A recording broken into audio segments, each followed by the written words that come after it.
Hello everyone, आप सभी का फिर से स्वागत है। यह घटना चक्र ज्योग्राफी का डिस्कशन है और आज का टॉपिक है कर्क रेखा। तो चलिए स्टार्ट करते हैं।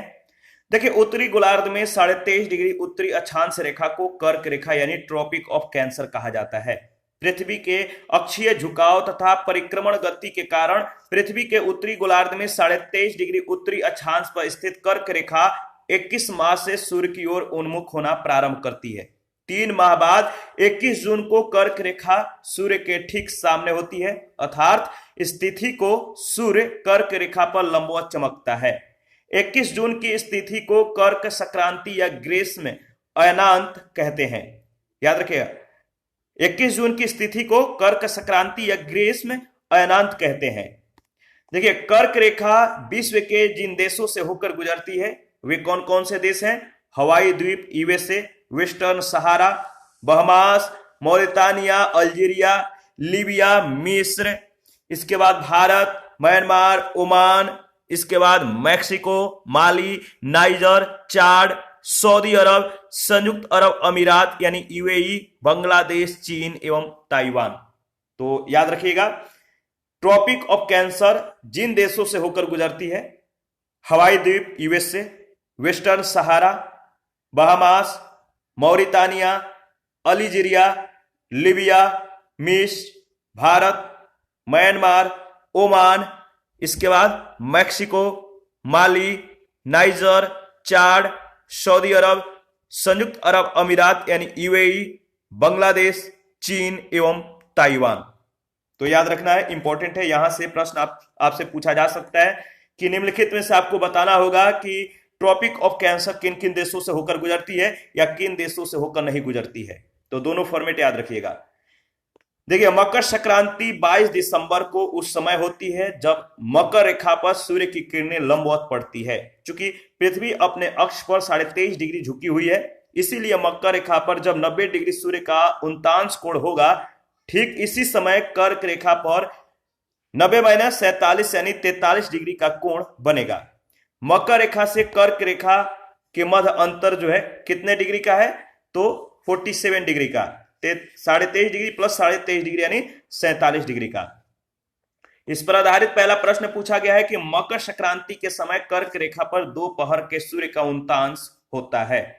मकर संक्रांति के समय कर्क रेखा पर दोपहर के सूर्य का उनतांश होता है 43 डिग्री, यानी बी ऑप्शन आपका बिल्कुल सही ऑप्शन है। मकर संक्रांति 22 दिसंबर को उस समय होती है जब मकर रेखा पर सूर्य की किरणें लंबवत पड़ती है। चूंकि पृथ्वी अपने अक्ष पर 23.5 डिग्री झुकी हुई है, इसीलिए मकर रेखा पर जब 90 डिग्री सूर्य का उनतांश कोण होगा, ठीक इसी समय कर्क रेखा पर 90-47 यानी 43 डिग्री का कोण बनेगा। मकर रेखा से कर्क रेखा के मध्य जो अंतर है वो है 47 डिग्री का। 23.5 प्लस 23.5 बराबर 47 डिग्री। सेकेंड प्रश्न है, कर्क रेखा नहीं गुजरती है। कर्क रेखा किन देशों से होकर नहीं गुजरती है? 4 ऑप्शन दिए गए हैं, बताना है आपको। तो देखिए, कर्क रेखा ईरान से होकर नहीं गुजरती है। ट्रॉपिक ऑफ कैंसर विश्व के जिन देशों से होकर गुजरती है, याद रखिएगा: हवाई द्वीप, संयुक्त राज्य अमेरिका, ठीक है, बहमास, मौरितानिया, अल्जीरिया, लीबिया, मिस्र, भारत, म्यांमार, इसके बाद ओमान, वेस्टर्न सहारा, मैक्सिको, माली, नाइजर, चाड, सऊदी अरब, संयुक्त अरब अमीरात, बांग्लादेश, चीन, ताइवान। याद रखिएगा। इसके बाद नेक्स्ट टॉपिक है मकर रेखा। इसको भी इसी सेशन में कवर करेंगे। देखिए, दक्षिणी गोलार्ध में 23.5 डिग्री दक्षिणी अक्षांश रेखा को मकर रेखा यानी ट्रॉपिक ऑफ कैप्रिकॉर्न कहा जाता है। सूर्य की किरणें मकर रेखा पर लंबवत 21 या 22 दिसंबर को चमकती है। याद रखिएगा, 21 या 22 दिसंबर को। इस दिन दक्षिणी गोलार्ध का सबसे बड़ा दिन होता है। इस दौरान दक्षिणी गोलार्ध में निम्न वायुदाब अर्थात ग्रीष्म ऋतु होती है। इसी समय उत्तरी गोलार्ध में उच्च वायुदाब अर्थात शीत ऋतु होती है, क्योंकि कर्क रेखा पर सूर्य की किरणें तिरछी पड़ती है। क्योंकि कर्क रेखा भारत के लगभग मध्य से होकर गुजरती है, इसीलिए इस दौरान उत्तर पश्चिम भारत में भी उच्च वायुदाब विकसित होता है। मकर रेखा याद रखिएगा, Brazil, Paraguay, Argentina, Chile, French Polynesia यानी France, Botswana, Australia, Madagascar, Mozambique, दक्षिण अफ्रीका, टोंगा तथा नामीबिया से होकर गुजरती है। तो मकर रेखा किन किन देशों से होकर गुजरती है, मैं दोबारा से इसको रिवीजन करा देता हूं, याद रखिएगा। ब्राजील, पराग्वे, देखिए जो मैप है, मैप को उठाइए और वहां पे जो मकर रेखा जिन जिन जिन जिन देशों से होकर गुजरती है उन देशों को आप इंडिकेट कीजिए हाइलाइटर से, तो आपको जल्द से याद हो जाएगा। मकर रेखा Brazil, Paraguay, Argentina, Chile, French Polynesia यानी France, Botswana, Australia, Madagascar, Mozambique, दक्षिण अफ्रीका, टोंगा और नामीबिया से होकर गुजरती है। इस पर आधारित पहला प्रश्न पूछा गया, मकर रेखा नहीं गुजरती है, किस देश से होकर मकर रेखा नहीं गुजरती है, तो याद रखिएगा बोलीविया से, बोलीविया। मकर रेखा ने ट्रॉपिक ऑफ कैप्रिकॉर्न निम्नलिखित देशों से होकर गुजरती है, किन किन देशों से होकर गुजरती है, तो Brazil, Paraguay, Argentina, Chile, French Polynesia, Botswana, Australia, Madagascar, Mozambique, दक्षिण अफ्रीका, टोंगा और नामीबिया। मकर रेखा बोलीविया से होकर नहीं गुजरती है। सेकंड प्रश्न, निम्नलिखित देशों पर विचार कीजिए, निम्नलिखित देशों पर विचार कीजिए, ऑस्ट्रेलिया, नामीबिया, ब्राजील, चिली। आपको बताना है कि किन किन से होकर मकर रेखा गुजरती है, किन किन देशों से होकर मकर रेखा गुजरती है, तो याद रखिएगा इसका सही जवाब है D option, Australia, Namibia, Brazil और चिली, इन 4 देशों से होकर ट्रॉपिक ऑफ कैप्रिकॉर्न यानी मकर रेखा गुजरती है। इसके बाद नेक्स्ट प्रश्न है, प्रश्न संख्या 3।